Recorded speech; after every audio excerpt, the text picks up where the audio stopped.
fois que les mots-clés sont ajoutés à votre campagne, la première chose que va faire Mason, c'est qu'il va associer tous les mots-clés aux pages qui sont positionnées sur Google. Par exemple, ici on voit tarif référencement. Ça, c'est la page qui se positionne sur Google et elle se positionne en deuxième position. L'idée, en fait, c'est de toujours travailler son référencement par rapport à des expressions clés. On va éviter d'analyser un site entier sans avoir fait cette affectation, tout simplement parce que ça n'a pas d'intérêt, pas de sens. Et la plupart des pages qui n'ont pas en fait de mots-clés associés ne sont pas réellement utiles à travailler en référencement. Par exemple, votre page contact, votre page tarif ou votre page mention légale n'ont pas d'intérêt particulier en référencement, donc on va les mettre de côté. En haut, ici, vous avez la capacité à filtrer n'importe quelle donnée. Donc, par exemple, ici, je peux filtrer pour voir uniquement les mots-clés qui contiennent le mot référencement. Donc, dans Mason, on a toujours deux vues possibles. On a les vues qui commencent par des mots-clés, comme ici, et puis les vues qui commencent par des pages. Donc, pour les mots-clés, on a les informations qui sont relatives aux mots-clés, comme par exemple les positions, le volume de recherche, le niveau de compétition, le coût par clic. Je peux ici changer d'ailleurs ce que je veux voir et pas voir. Et puis, on a ici les pages. Et donc, pour chaque page, je vais avoir les informations relatives aux pages. Donc, par exemple, je vais avoir les mots-clés qui sont associés à la page.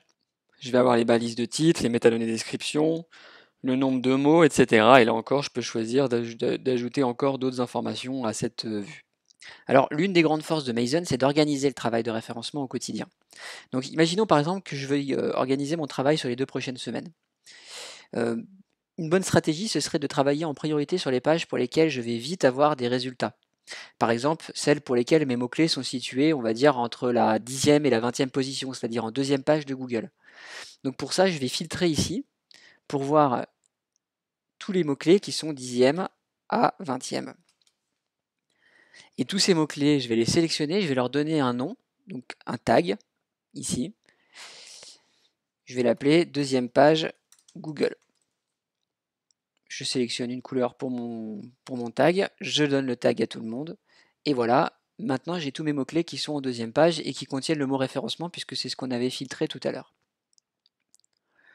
Maintenant, ce que je vais faire, c'est que je vais aller sur la vue des pages, ici, On Page Optimization, et je vais sélectionner les pages pour lesquelles je veux travailler en priorité. Alors, qu'est-ce que je pourrais avoir à faire en priorité? Par exemple, je pourrais me dire, déjà, je vais regarder les pages pour lesquelles il y a peu de contenu. Donc, je vais classer ici pour voir toutes les pages avec un faible contenu.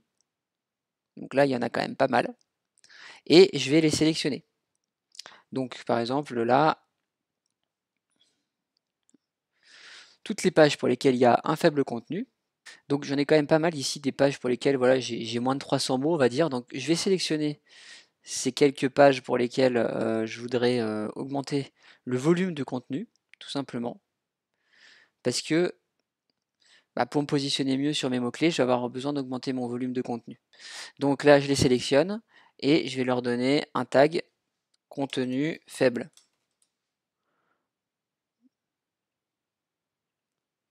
Voilà. Après, il y a les pages pour lesquelles le mot-clé peut avoir un gros volume et pour lesquelles il y a des problèmes encore sur les balisages, vous savez, la balise title, le H1, les choses comme ça.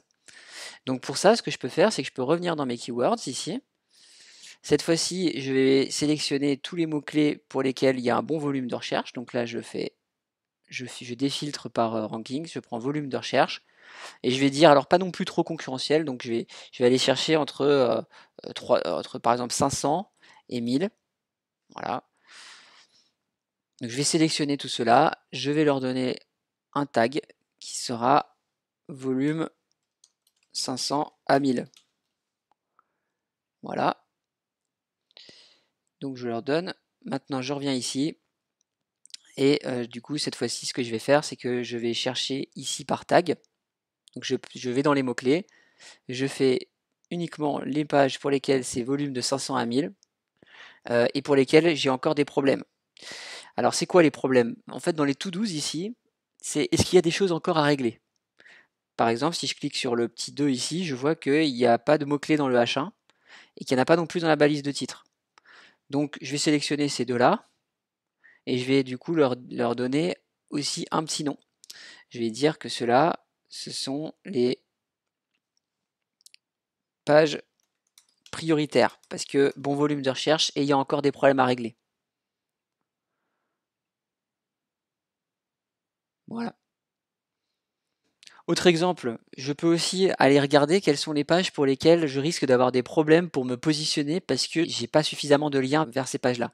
Donc là, je peux aller dans Link Building ici pour voir les éléments qui sont relatifs au backlink. En particulier le Page Authority, donc ça c'est un score de Moz. Et l'idée c'est de trouver toutes les pages pour lesquelles le score d'autorité est en dessous de la moyenne des concurrents les mieux placés. Alors sachez que dans On-Page Optimization, vous pouvez aussi décider de mettre les éléments relatifs au backlink, la page authority, les referring domains et les backlinks. Donc imaginons que je revienne sur cette vue-là. Dans Page Authority, je vais voir en fait toutes celles pour lesquelles il y a un problème. C'est celles sur lesquelles il y a un petit triangle bleu ici. Si je clique dessus, je vois que par exemple mon Page Authority c'est 20, alors que la moyenne des 5 concurrents les mieux positionnés sur ce mot-clé-là sont à 39. Ça me donne quoi comme information? Ça me donne que a priori ça va être concurrentiel et que ça va être difficile de se placer pour le moment sur ces pages-là.